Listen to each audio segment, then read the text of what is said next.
বন্ধুরা, স্টার জলসার নতুন সিরিয়ালে সেকেন্ড নায়িকার চরিত্রে থাকছে খুব জনপ্রিয় একজন অভিনেত্রী। এই ভিডিওতে তোমাদের জানাবো সেই অভিনেত্রীর নাম। বন্ধুরা, স্টার জলসায় আসছে ব্লুজ প্রোডাকশন হাউসের নতুন সিরিয়াল প্রফেসর বিদ্যা ব্যানার্জি। এই সিরিয়ালে প্রধান নায়িকার চরিত্রে রয়েছে জনপ্রিয় অভিনেত্রী স্বস্তিকা দত্ত। স্বস্তিকা ছাড়াও এই সিরিয়ালে থাকবে আরও একজন নায়িকা, অর্থাৎ সেকেন্ড লিড। দ্বিতীয় নায়িকার চরিত্রে তোমরা দেখতে পাবে তোমাদের অনেকের পছন্দের অভিনেত্রী স্নেহা দেবকে, যাকে তোমরা এর আগে অনুরাগের ছোঁয়া এবং আকাশ আট চ্যানেলে চ্যাটার্জি বাড়ির মেয়েরা সিরিয়ালে দেখেছ প্রধান নায়িকার চরিত্রে।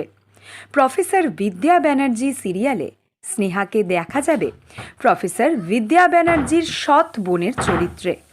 এই চরিত্রটা একটা নেগেটিভ চরিত্র। স্নেহাকে তোমাদের কেমন লাগে অবশ্যই কমেন্ট করে জানিও। এর পরের ভিডিওতে তোমাদের জন্য রয়েছে নতুন সিরিয়ালের সুপার এক্সক্লুসিভ আপডেট। বাংলা সিরিয়ালের সমস্ত এক্সক্লুসিভ আপডেট সবার আগে পেতে এক্ষুনি সাবস্ক্রাইব করো আমাদের চ্যানেল টলিউড হট নিউজ, আর ফলো করো আমাদের Tollywood hot news Facebook page.